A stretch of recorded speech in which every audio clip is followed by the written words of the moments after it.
अभिलाषा Hindi academy में आप सभी विद्यार्थियों का एक बार फिर से अभिवादन। हम देख रहे हैं असिस्टेंट प्रोफेसर हिंदी के प्रीवियस ईयर्स पेपर। इस क्रम में हम देख रहे हैं अब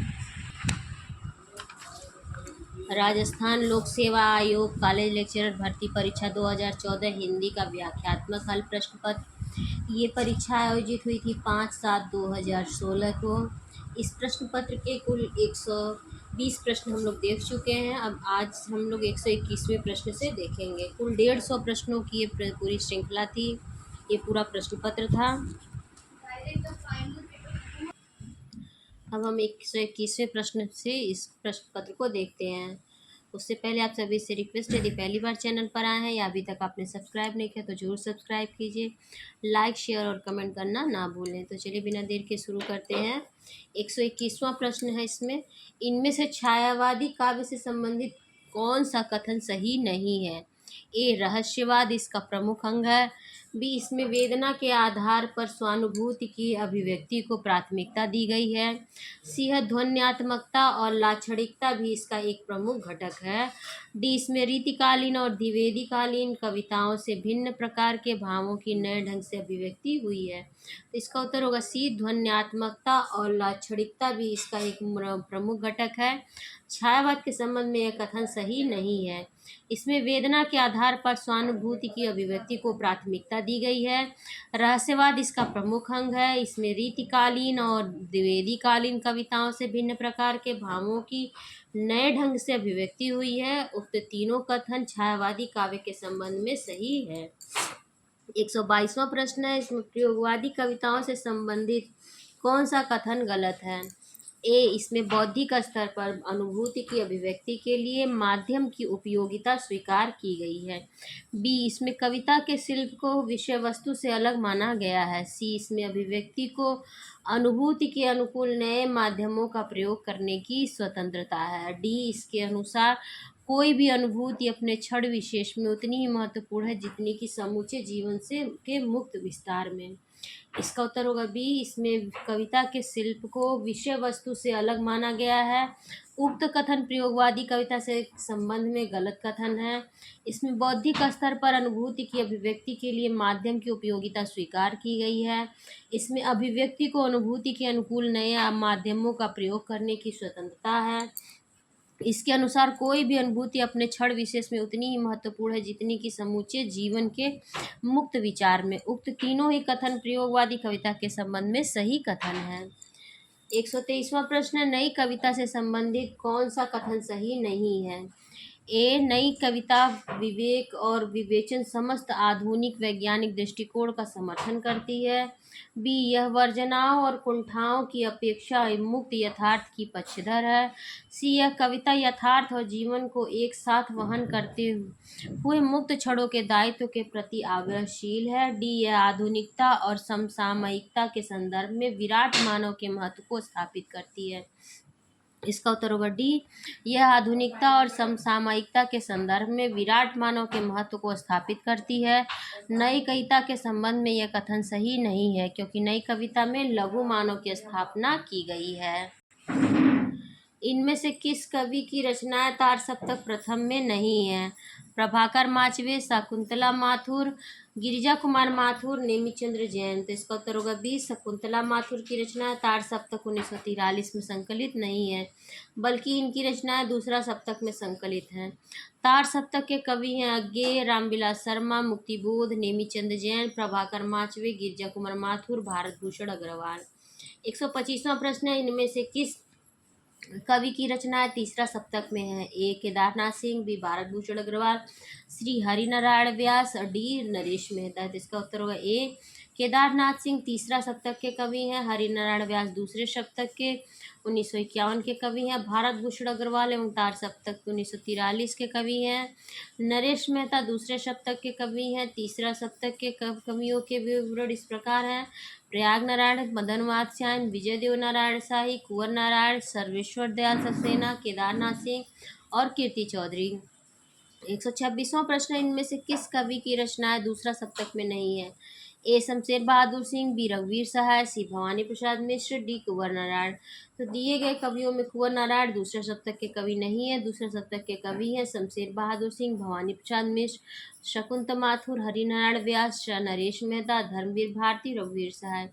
इनमें से किस कवि की रचनाएं चौथा सप्तक में है? विजय देव नारायण शाही, बी प्रयाग नारायण त्रिपाठी, श्री नंद किशोराचार्य और डी कीर्ति चौधरी। तो इसका उत्तर होगा सी नंद किशोराचार्य की रचनाएं चौथा सप्तक में है। चौथा सप्तक में संकलित कवि हैं अवधेश कुमार, राम कुमार कुंभज, स्वदेश भारती, नंद किशोराचार्य, सुमन राजेश, श्री राम वर्मा, राजेंद्र किशोर। 128वां प्रश्न है, निम्नलिखित कहानियों को उनके कहानीकारों के साथ सुमेलित करते हुए सही विकल्प को चुनना है। कहानियां हैं पाजेब, हार की जीत, बूढ़ी काकी, रोज। पाजेब कहानी है जैनेन्द्र की, हार की जीत सुदर्शन की कहानी है, बूढ़ी काकी प्रेमचंद की कहानी है, रोज अज्ञेय की कहानी है और फूलों का कुर्ता यशपाल की कहानी है। इन कहानियों को कहानीकारों के साथ सुमेलित कीजिए। यह सच है, राजा जी निर्बंसिया, जिंदगी और जोक, गदल। तो इसका मिलान होगा, यह सच है मन्नू भंडारी की कहानी है, राजा निर्बंसिया कमलेश्वर की, जिंदगी और जोक अमरकांत की, गदल रांगिए राघव की और परमात्मा का कुत्ता मोहन राकेश का। इन महिला कहानीकारों को उनकी कहानियों के साथ सुमेलित कीजिए। ममता कालिया, नासिरा शर्मा, अलका सरावगी और मेहरुन्निसा परवेज। तो ममता कालिया की कहानी है उसका यौवन, नासिरा शर्मा की कहानी है पत्थर गली, अलका सरावगी की कहानी है कहानी की तलाश में, मेहरुन्निसा परवेज की अंतिम चढ़ाई और राजी सेठ की कहानी है तीसरी हथेली। निम्नलिखित कृतियों को उनके रचनाकारों के साथ सुमेलित करिए। चित्रलेखा, कब तक पुकारूं, परती परिकथा, मानस का हंस। चित्रलेखा कहानी है भगवती चरण वर्मा की, कब तक पुकारूं रांगिए राघव की, परती परिकथा फणीश्वर नाथ रेणु की, मानस का हंस अमृतलाल नागर की और बाणभट्ट की आत्मकथा हजारी प्रसाद द्विवेदी की। 132वां प्रश्न है, इसमें भी रचनाकारों को उनके रचनाओं के साथ सुमेलित करना है। रचनाएं है तमस, कुरु कुरु स्वाहा, राग दरबारी, आधा गांव। तो तमस कहानी है भीष्म सहानी की, कुरु कुरु स्वाहा मनोहर श्याम जोशी, राग दरबारी श्रीलाल शुक्ल, आधा गांव राही मासूम रजा और अंधेरे बंद कमरे ये मोहन राकेश की कहानी है। माखनलाल चतुर्वेदी कृत साहित्य देवता की गणना किस गद्य विधा के अंतर्गत आती है? संस्मरण, आत्मकथा, निबंध, भावात्मक है ये डी रेखा चित्रण।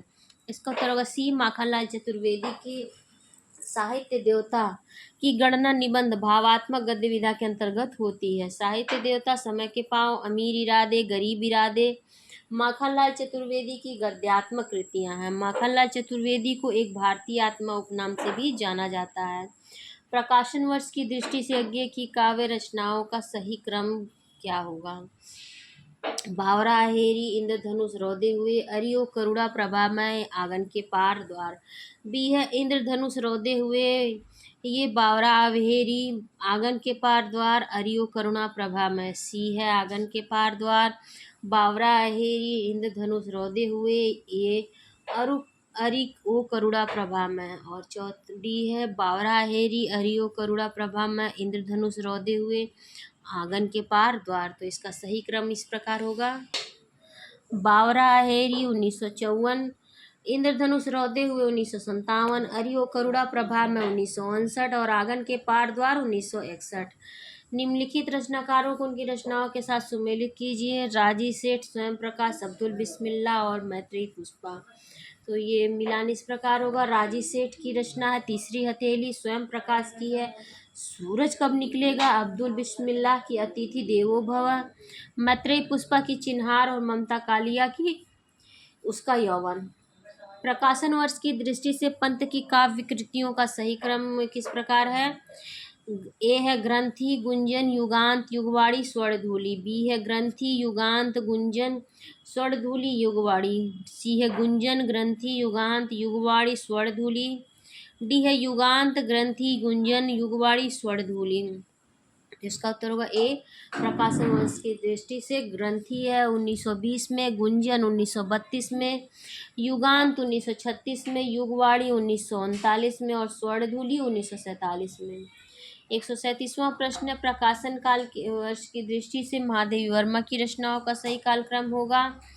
इसका होगा ए रश्मि, नीरजा, निहार, दीपशिखा। बी है नीरजा, निहार, दीपशिखा, रश्मि। सी है निहार, रश्मि, नीरजा, दीपशिखा। डी है दीपशिखा, रश्मि, नीरजा, निहार। तो प्रकाशन वर्ष के अनुसार महादेवी वर्मा की रचना इस प्रकार है। निहार 1930 में, रश्मि 1932 में, नीरजा 1935 में और दीपशिखा 1936 में। 138वां प्रश्न है, प्रकाशन वर्ष की दृष्टि से प्रसाद की इन काव्य कृतियों का सही कालक्रम किस विकल्प में है। ए है लहर, कानन, कुसुम, आंसू, कामायनी। बी है कानन, कुसुम, आंसू, लहर, कामायनी। सी है आंसू, लहर, कानन, कुसुम, कामायनी और डी है कानन, कुसुम, लहर, आंसू, कामायनी। तो प्रकाशन वर्ष की दृष्टि से प्रसाद की रचनाएं का क्रम इस प्रकार है। कानन कुसुम 1913, आंसू 1925, लहर 1933 और कामायनी 1935। यहाँ भी रचनाओं को एक साथ सुमेलित करना है। संशय की एक रात, चांद का मुंह टेढ़ा है, आत्महत्या के विरुद्ध और संसद से सड़क तक। तो इस तरह देखिए ये मिलान है। संशय की एक रात नरेश मेहता की है, चांद का मुंह टेढ़ा गजानन माधव मुक्तिबोध, आत्महत्या के विरुद्ध रघुवीर सहाय और संसद से सड़क तक सुदामा पांडे धूमिल, हरी घास पर क्षण भर ये अज्ञे की रचना है। फिर रचनाकारों को रचनाओं के साथ सुमेलित करना है। अशोक वाजपेयी, ऋतुराज, केदारनाथ अग्रवाल और नागार्जुन। तो इसका मिलान देखते हैं। अशोक वाजपेयी की रचना है एक पतंग अनंत में, ऋतुराज की है अंगिरस, केदारनाथ अग्रवाल की है फूल नहीं रंग बोलते हैं, नागार्जुन की है बादल को घिरते देखा, दुष्यंत कुमार की है एक कंठ विषपाई। यहाँ भी रचनाकारों 141वां प्रश्न, इसमें भी रचनाकारों को रचनाओं के साथ सुमेलित करना है। नरेश मेहता, शमशेर बहादुर, केदारनाथ सिंह और नंदकिशोर आचार्य। नरेश मेहता की रचना है वन पाखी सुने, शमशेर बहादुर की है बात बोलेगी, केदारनाथ सिंह की अभी बिल्कुल अभी और नंदकिशोर आचार्य की है जल है जहाँ। फिर रचनाकारों को उनके रचनाओं के साथ सुमेलित करना है। यात्रा वृतांत है ये सभी। आखिरी चट्टान तक, अरे ये यावर रहेगा याद, हंसते निर्झर दहकती भट्ठी और चौथा है पैरों में पंख बांध कर। तो ये मिलान इस प्रकार, आखिरी चट्टान तक मोहन राकेश, अरे ये यावर रहेगा याद आगे, हंसते निर्झर दहकती भट्ठी विष्णु प्रभाकर, पैरों में पंख बांधकर रामवृक्ष बेनीपुरी, अरबों के देश में गोपाल प्रसाद व्यास। 143वां प्रश्न, निम्नलिखित उपन्यासकारों को उनकी रचनाओं के साथ सुमेलित करना है। मृणाल पांडे, राजी सेठ, सूर्यबाला, मैत्रेयी पुष्पा। तो ये मिलान होगा। मृणाल पांडे का है पटरंग पुराण, राजी सेठ की तत्सम, सूर्यबाला की अग्निपंखी, मैत्रेयी पुष्पा की इदन्नमम और दिनेश नंदन डालमिया की फूल का दर्द। निम्नलिखित आत्मकथात्मक रचनाओं को उनके रचनाकारों के साथ सुमेलित कीजिए। जूठन, अपने अपने पिंजरे, अर्धकथा, अपनी धरती, अपने लोग। जूठन है ओम प्रकाश वाल्मीकि की, अपने अपने पिंजरे मोहनदास नैमिषारण्य की। अर्धकथा है डॉक्टर नागेंद्र की, अपनी धरती अपने लोग डॉक्टर रामविलास शर्मा की। आज के अतीत भीष्म साहनी की। निम्नलिखित संस्मरणों रेखा चित्रों को उनके रचनाकारों के साथ सुमेलित कीजिए। चेतना के बिंब, स्मृति की रेखाएं, दीप जले शंख बजे, हम हशमत। तो इनकी मिलान इस प्रकार होगा। चेतना के बिंब डॉक्टर नागेंद्र, स्मृति की रेखाएं महादेवी वर्मा, दीप जले शंख बजे कन्हैयालाल मिश्र प्रभाकर, हम हशमत कृष्णा सोबती। 146वां प्रश्न है, किस साहित्यकार ने राष्ट्र मातृभूमि को सगुण मूर्ति सर्वेश कहकर इसकी वंदना की है। ए मैथिली शरण गुप्त, बी माखनलाल चतुर्वेदी, सी रामधारी सिंह, डी हरिशंकर हरिऔध। इसका उत्तर होगा ए साहित्यकार मैथिली शरण गुप्त ने राष्ट्र मातृभूमि को सगुण मूर्ति सर्वेश की कहकर इसकी वंदना की है। राष्ट्र कवि मैथिली शरण की मातृभूमि कविता की कुछ पंक्तियां इस प्रकार हैं। हे मातृभूमि तू सत्य ही सगुण मूर्ति सर्वेश की, जिसकी रज में लोट लोट कर बड़े हुए हैं, घुटनों के बल सरक सरक कर खड़े हुए हैं। 147वां प्रश्न, आचार्य महावीर प्रसाद द्विवेदी द्वारा पत्रकारिता सरस्वती पत्रिका के माध्यम से जन रुचि जागृत परिष्कृत करने से संबंधित कौन सा कथन सही नहीं है? ए, विविध विषयों पर सरस कविताएं लिखने की प्रेरणा देना। बी, परंपरा से चले आ रहे छंदों के स्थान पर सभी प्रकार के छंदों के प्रयोग को प्रोत्साहन देना। सी, विविध काव्य पद्य रूपों को अपनाने का आग्रह करना। और डी है गद्य और पद्य की भाषा अलग अलग रखने का अनुरोध करना। इसका उत्तर होगा डी, गद्य और पद्य की भाषा अलग अलग रखने का अनुरोध करना। आचार्य महावीर प्रसाद द्विवेदी द्वारा पत्रकारिता सरस्वती पत्रिका के माध्यम से जन रुचि जागृत परिष्कृत करने के संबंध में यह कथन सही नहीं है, क्योंकि द्विवेदी जी गद्य और पद्य की एक भाषा अर्थात खड़ी बोली के प्रयोग पर जोर दिया। विविध विषयों पर सरस कविताएं लिखने की प्रेरणा देना, परंपरा से चले आ रहे छंदों के स्थान पर सभी प्रकार के छंदों के प्रयोग को प्रोत्साहन देना, विविध काव्य पद्य रूपों को अपनाने का आग्रह करना। उक्त तीनों कथन प्रश्न के सापेक्ष सत्य हैं। निम्नलिखित उपन्यासों को उनके रचनाकारों के साथ सुमेलित कीजिए। अंधेरे बंद कमरे, जिंदगीनामा, बलचनमा, सूरज का सातवां घोड़ा। मिलान है। अंधेरे बंद कमरे मोहन राकेश, जिंदगीनामा कृष्णा सोबती, बलचनमा नागार्जुन, सूरज का सातवां घोड़ा धर्मवीर भारती और चित्रलेखा भगवती चरण वर्मा। 139वां प्रश्न निम्नलिखित 49वां प्रश्न निम्नलिखित रचनाओं को उनके रचनाकारों के साथ सुमेलित करते हुए सही विकल्प बताना है। रानी केतकी की कहानी, भाषा योग वशिष्ठ, चंद छंद वर्णन की महिमा और पद्म पुराण। तो रानी केतकी की कहानी इंशाअल्लाह खां की है, भाषा योग वशिष्ठ राम प्रसाद निरंजनी की, चंद छंद वर्णन की महिमा गंग कवि की, पद्य पुराण दौलत राम की और प्रेम सागर लल्लूलाल की रचना है। 150वां प्रश्न निम्नलिखित रचनाओं को रचनाकारों के साथ सुमेलित करना है। तुलसीदास वैदेही वनवास, हिम तरंगिनी, रसवंती। तो ये मिलान इस प्रकार है। तुलसीदास निराला की रचना है, वैदेही वनवास हरिवौध की, हिम तरंगिनी माखनलाल चतुर्वेदी की, रसवंती दिनकर की और साकेत मैथिली शरण गुप्त की। तो 150 प्रश्नों की ये श्रृंखला खत्म होती है। अभी तक जितने प्रैक्टिस सेट करवाए गए हैं, जितने भी ये प्रीवियस ईयर्स पेपर हल करवाए गए हैं, वो सभी उन सभी की पूरी प्लेलिस्ट मेरे चैनल पर बनी हुई है। असिस्टेंट प्रोफेसर और नेट यूजीसी नेट के पाठ्यक्रम में लगे हुए सभी कहानियाँ, सभी निबंध और सभी नाटकों की प्लेलिस्ट भी मेरे चैनल पर बनी हुई है। और भी हिंदी साहित्य से संबंधित या हिंदी व्याकरण से संबंधित बहुत सी उपयोगी वीडियो मेरे चैनल पर पड़ी हुई है, आप लोग ज़रूर से ज़रूर देखिए। यदि पहली बार चैनल पर आया है तो ज़रूर सब्सक्राइब कर लीजिए, अभी तक सब्सक्राइब नहीं किया तो ज़रूर सब्सक्राइब कर लीजिए। लाइक शेयर और कमेंट करना ना भूलें। धन्यवाद।